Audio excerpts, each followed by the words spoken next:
I want you to take a moment and picture your favorite tree. Imagine yourself standing there underneath its branches. What do you see? What do you hear? Smell? Are there birds in the tree? Ants at your feet? How long has the tree been there? And how long does it have left?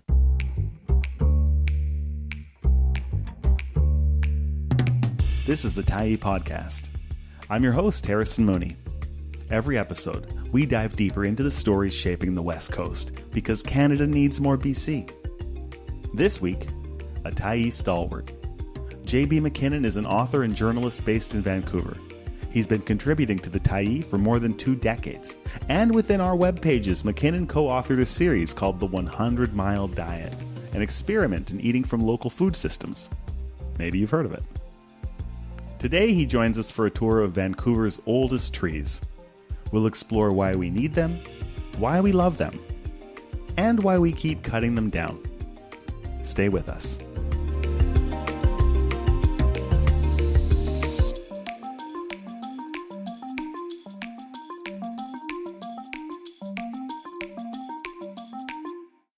Do you feel like pressure to eat local now that you're the 100 Mile Diet guy, or can you still get like Fruit Loops from Safeway? I mean, that's fine? These days it was so long ago that book came out that it's not as big a deal. But at the time the book came out, and especially when they did the TV show out in Mission, we would get caught out if we went to a sushi restaurant, and we'd inevitably have people going like, "Gotcha." Yeah, I'd be stressed about that. Just being discovered.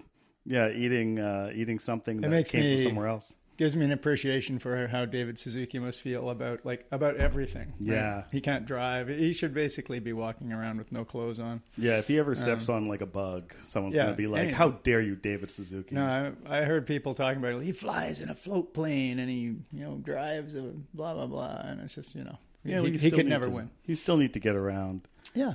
But we're actually here today to talk about trees. Yeah. JB, are you familiar with the infamous seawall tree poisonings of 2004? I'm not. Okay, can I tell you a story? You can. Fill me in. Okay, so it was this very wealthy local interior designer who lived in the West End, and she actually just passed. And I'm not even going to tell you how I know that. And there were these big trees that were impeding the view from her condo, and she couldn't cut them down. So she and a friend went to Washington, and they got like this special herbicide.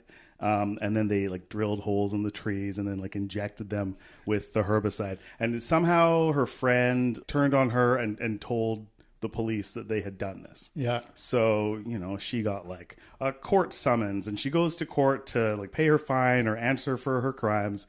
And there are all these people outside like shouting at her and throwing stuff at her. And, it was a true angry mob. So she winds up having to pay like $50,000 in restitution, but also she has to move because people start throwing like dog crap on her balcony and trash and just coming by her place and like shouting stuff at her. And, it was really bad.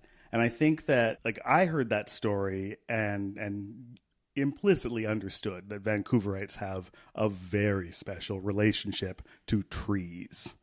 I think that's true. I think people, though, I think human beings have a very special relationship with trees, and it's maybe more alive in Vancouver than it is in other places because we have trees, and because so many of us spend time in the natural world.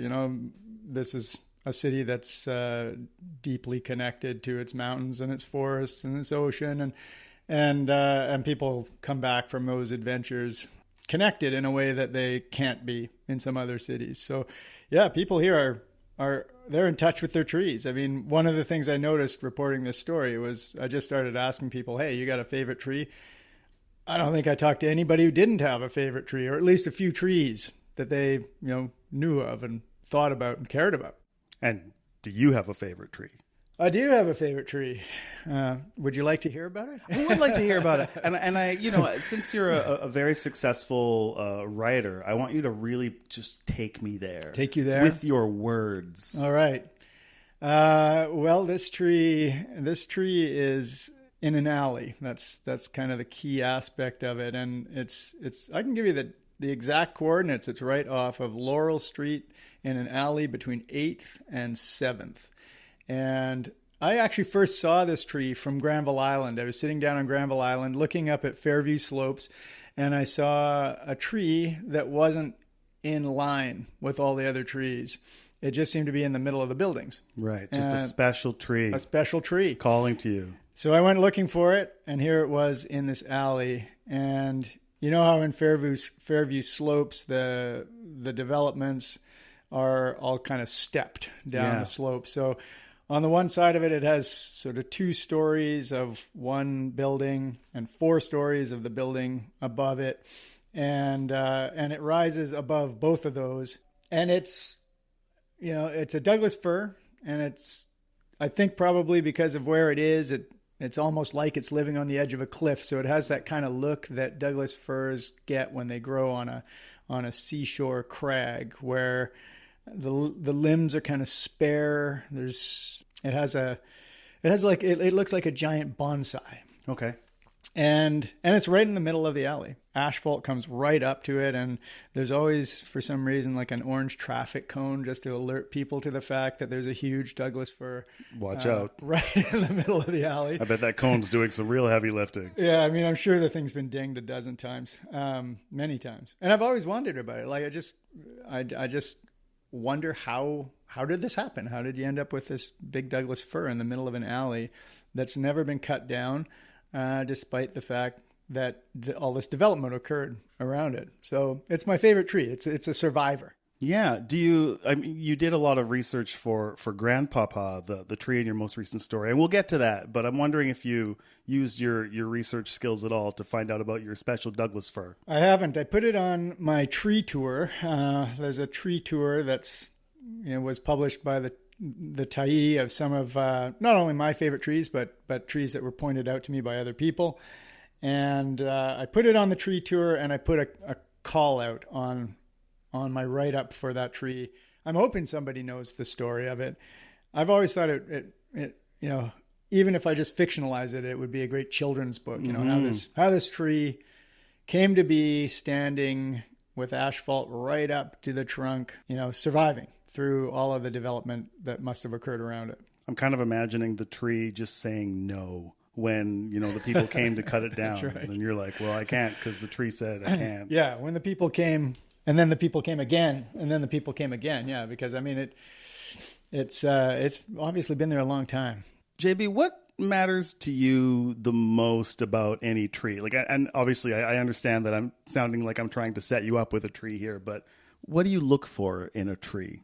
It can be a number of different things, I think, for me. But I think age is a big part of it in trees for their appeal. As trees get older, they start to... You're looking for a mature tree. I'm looking for a mature tree, yeah.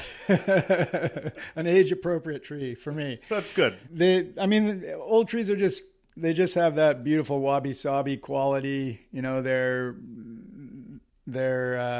have kind of... They start to spread out their limbs. They become kind of more welcoming looking in a way. I think in a way, the period in a tree's life when they most resemble human beings is when trees are old and when humans are old. Yeah. We seem to somehow start to resemble one another. And whenever you see a tree in a film that talks, it's always an old tree. Yeah. We make that connection to the way they look as they become crevassed and wrinkled and, a little exhausted looking, but wise. Yeah, they do get like a character eventually, and you can start to see the faces in them. And okay, so I hate to rhetorically threaten your tree here, but after Grandpapa, it's clear that no tree is safe. What would you say is the biggest threat to your favorite tree nowadays?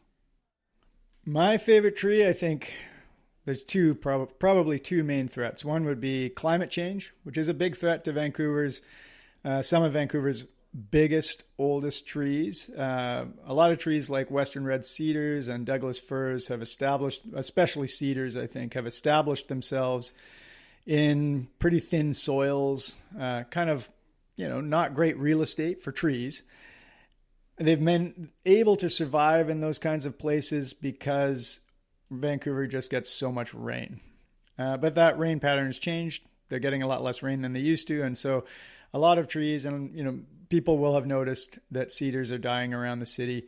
And that's why. It's because they're not getting the rain that they used to get that could support them in these difficult environments that they managed to thrive in the past. So that's certainly a threat to this tree. I don't even know how it's getting enough water now. Like I said, the asphalt comes right up to the trunk. So the water must just kind of get in around that collar of asphalt somehow. So I do worry about the tree at that level. But also, one of the main reasons that trees get chopped down in Vancouver, particularly as they get older, is as hazards.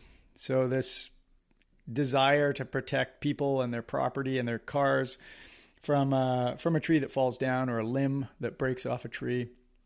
And this one could easily be cut down for that. I mean, it's sitting in the middle of an alley with cars driving under it all the time. It would be pretty easy to see how it could get caught under that hazard tree umbrella and be removed. But trees aren't just fun characters in your neighborhood. When we come back, JB explains the vital role trees have in our city and why still they could soon face the axe. Stay with us.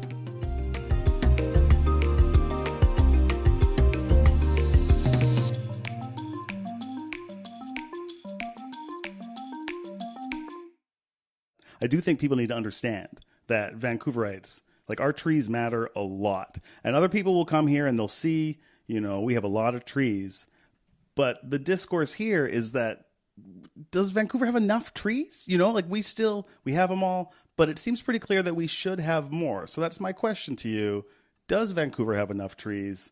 Should there be more? There should be more. Yeah. I mean, I think cities should be doing all they can to build their urban forests, their urban canopies. Lots of cities are setting targets to do that. And they're doing it because trees serve a whole bunch of, environmental services, as they say, ecological services in a city. They shade the streets, which is becoming more important as cities get hotter. They store carbon. They remove carbon from the atmosphere. They clean the air. And people love them. People love to have trees around. So we do want to have more of them. But more importantly, I mean, I think the really important thing is we want to keep them, and we want to let them get old. And that's where the problems really are. I mean, we can squeeze trees in to every nook and cranny in an effort to build a larger urban forest. But what's changing in a really negative way is just the removal of trees, I think, is, by all accounts of people who pay attention to trees in Vancouver, we're losing more and more of them. And we're getting rid of the big old ones that are really the trees that people love the most and that play the biggest role in things like carbon storage and as homes for all the things that aren't humans that live in the city. How would you say these trees also serve the non-human residents in this city? Well, they are the skyscrapers in which the non-human residents live, really. And I think one of the ironies about this story is realizing that the skyscrapers of the natural world are being cut down in many cases to make way for the skyscrapers of the human world, which are a lot more barren generally.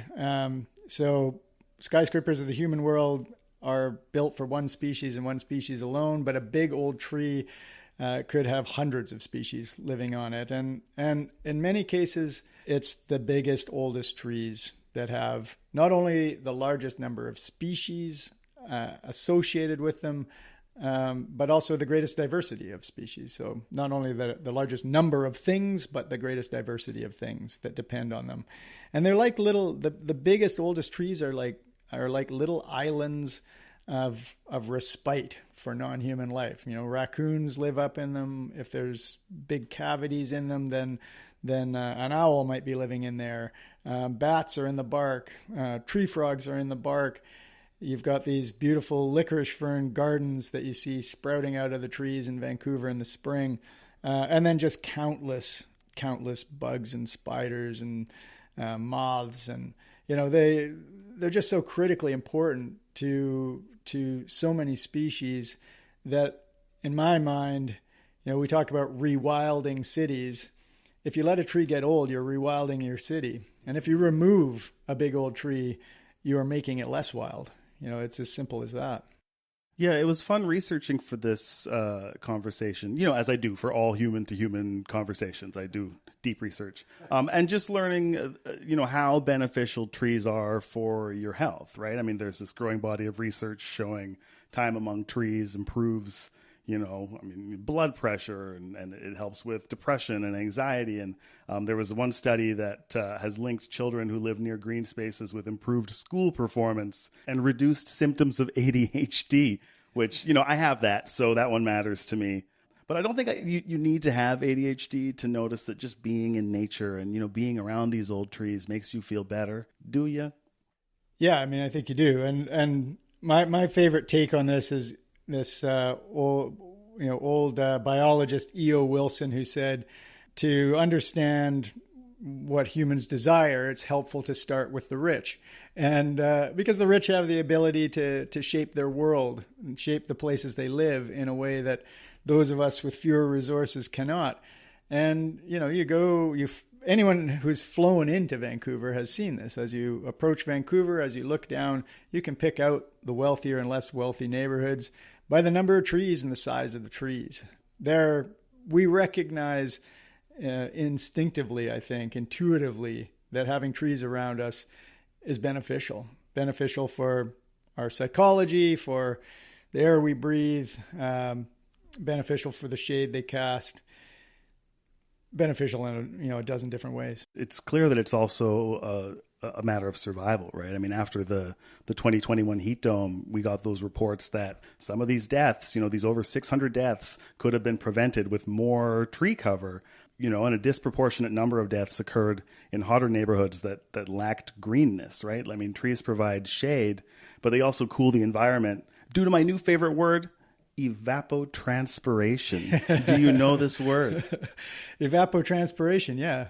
It's the capacity for evaporation to create cooling, right? Yeah. Yeah. I mean, I kind of imagine that it works the same way as like when you freeze a jug of water and then you put it in front of a fan on a really hot day and, it does something. I do love your article's recent emphasis on old trees. I think that when we talk about trees in Vancouver, yeah, like it's the canopy and it's the tree cover, but you're really drilling down to like the character of these trees and, the trees that are our friends and the trees that we name. And I mean, I do think that there's a real value to that. Do you feel like a flake though, when you're talking about, character trees in this way? Yeah, I mean, I think there's a flaky.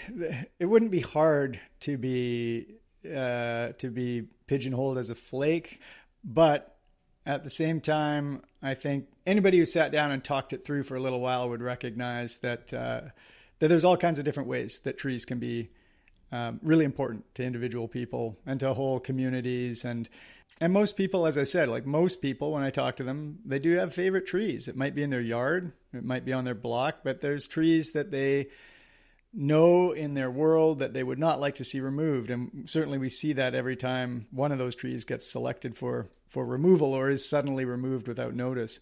And I think like that, it could be just the shape of the tree appeals to the eye. But one of the more interesting experiments that I saw around this was in Melbourne, where they put up a map of all of the city's public trees, so the trees in the parks and on the streets.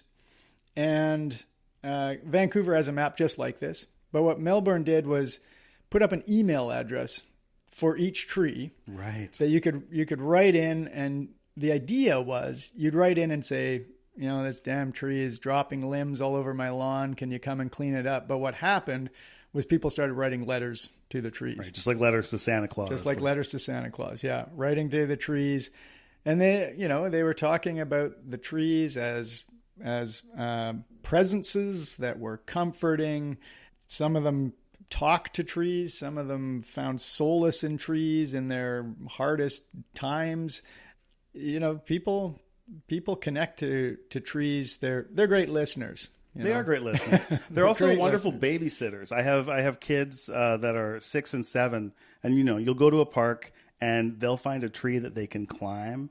And some of these trees they can climb safely, and then you can just take your eyes off of them for like an hour, and they'll just go up the tree. And like I always feel like I should thank the tree after. Like, that was free childcare that you gave me. And then name the tree and come back later like, hey, should we go visit our friend this one tree?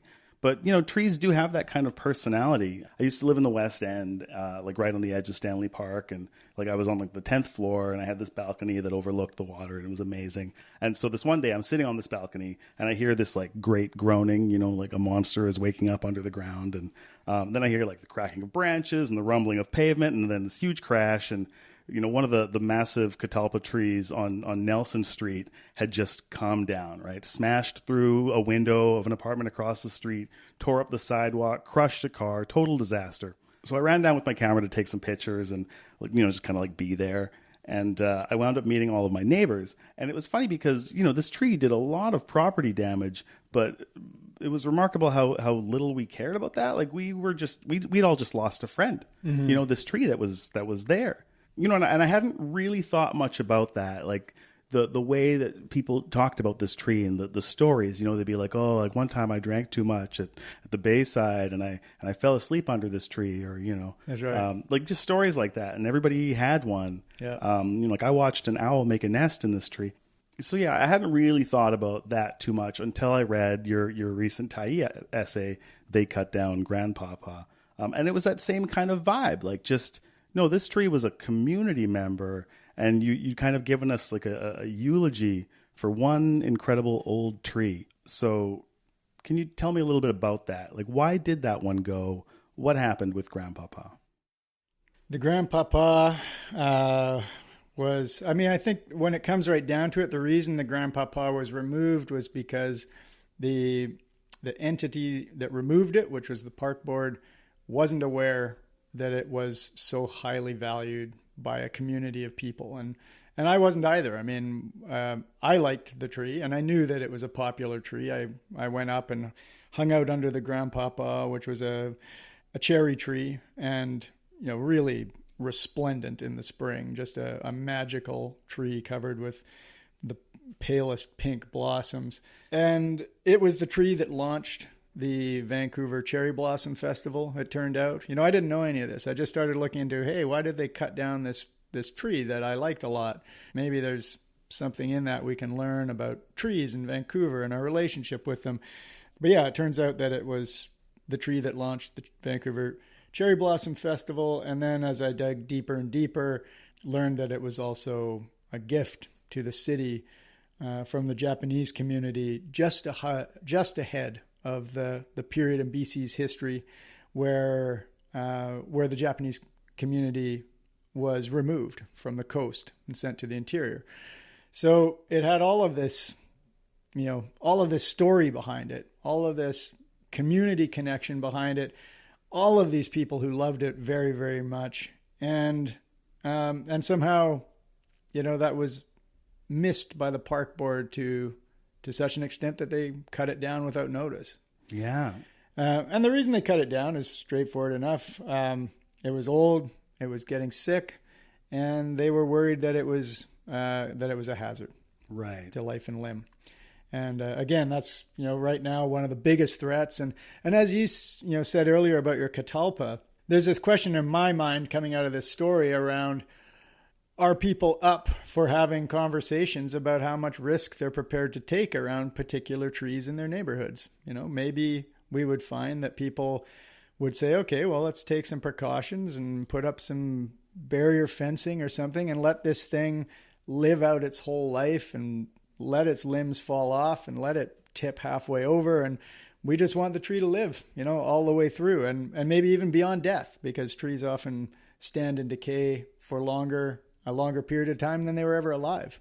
And these are things that, I think we're just beginning to have conversations around, but I think we should. And Vancouver is a great place to have that conversation. Yeah, I do love that in addition to saying that this very treed area needs more trees, we are also saying that we need to care more about trees. One of my major takeaways with that piece was that, the city didn't really do anything to honor this fallen tree that, people knew and loved and had named. And it seems like as we consider the value that trees have to communities, right? I mean, in terms of cooling, in terms of shade, the mental health benefits, the way that it points out social inequalities, the fact that these trees are community members, it does seem like a real oversight not to take a moment to honor Grandpapa and, really kind of further foster this love of trees and this connection with trees.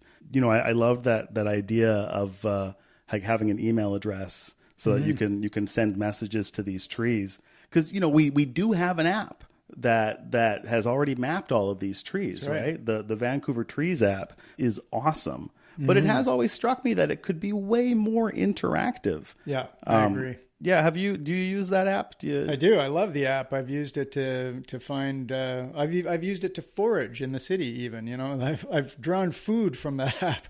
But it's great to have the app. It's a wonderful resource for people who are curious about trees in their neighborhood.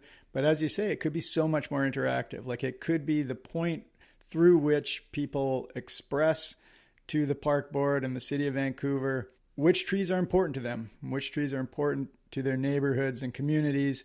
And that, would do two things. It might make all of us more interested in those trees. I might go out to see what were the favorite trees, the landmark trees in other neighborhoods. But most importantly, it might offer them some kind of protection. And in Vancouver, there's never really been any particular organization that is focused on protecting, treasured trees in the community. The Heritage Vancouver used to do some of that, but I mean, they're overwhelmed just with their remit as the protector of our built heritage. And the park board, again, I'm not one of these people who thinks that the park board is full of people who have a profound dislike for trees. Right. I think that people who sign up to be arborists for the park board tend to be people who love trees, but they didn't sign up to kill trees. Yeah, fair. But you'd be surprised how many people think that is that I'm wrong about that. But just like my father was killed by a tree, and I've sworn that I will seek revenge. Exactly. It's there's almost a conspiracy theory type attitude towards the park board arborists at some level. And I have a lot of sympathy for them for that, because I do think that they love trees, but they're under pressure to keep people safe from marauding trees. And they also have to, they live in a city with a strong push towards development. Yes. And of course, it's hard to densify a city without removing trees. So they have a tough thing. But one thing I think the park board could do through that website is turn it into an avenue for people to mark out their treasured trees. And, I think that would be a real opportunity for the park board to wear a white hat. 100% white hat on this particular issue. And that would be a great step forward. Yeah, let people bond with the trees in their community. Yeah, I did pull out some like tree data, but I found it was kind of conflicting, because there was one report that said, that the tree canopy cover had reduced from. That's for Metro Vancouver. Yeah, right. So Metro Vancouver, it has shrunk. The urban canopy has been shrinking. In Vancouver City proper, it has, at the last count, been increasing somewhat through the planting of trees. So you could argue that the canopy is growing, but what the measurement of the canopy misses is the size and age of individual trees. Right. So you can increase your urban canopy by filling your city with tiny trees. You can put them on tops of buildings. You can put them in all kinds of places where they're never going to grow to be grand old trees. And I think what the more critical measure is, are we gaining, like, are trees aging up to become great old trees, or are we losing them? And there's no absolute data on this, but from all of the sort of city foresters and tree loving people of the city that I spoke to, we're losing the big old trees. And that makes Vancouver part of a global trend towards the decline of big old trees. It's happening everywhere. Big old trees are in trouble around the world, from the forests to the farmlands to, as it turns out, the cities. And there was research in Australia, one of the Australian cities, can't remember if it was Melbourne or Canberra, but they were predicting that over the next 100 years, they'd eventually lose all of the trees that were really and truly old. No. Yeah. And that's those are cities very much like Vancouver, known for their trees, full of citizens who love their trees, but just gradually losing them. I know Vancouver has this plan to increase their tree canopy cover, but you're saying that that's actually separate from letting your trees get old and become, their best selves. Yeah, and I'm also wondering, I mean, the last tree count, I think, the last canopy measure was in, I think, 2022. And I'm really curious to know whether it would even still be expanding due to tree planting or not, because there has been, a great push under the current city government towards greater and greater density, right? That's been the trend for some time in Vancouver. And it's just very difficult to create a highly dense city without removing the big trees. And when you look at the map of where trees were lost at levels of sort of 70 to 90% loss or 100% loss in the last count, it was all in the areas that you'd expect. It was in the downtown, it was in the Broadway corridor, it was in all the areas. It was up in Oak Ridge. Everywhere where there's really concentrated development, we were losing, huge numbers of trees. Right. And you can only imagine that that pattern must be continuing right now. And it just reminded me that my favorite tree is in the Broadway corridor. Oh, so I'm in the Broadway corridor too, and clinging to life there, like so many tenants. But the tree tenants are at least as endangered as we are. It seems like the deck is stacked against Vancouver's old trees, and that may be true.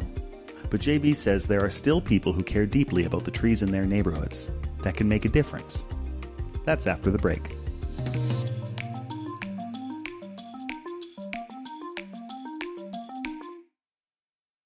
So you're out here stumping for trees. Oh, pardon the pun. That wasn't intentional.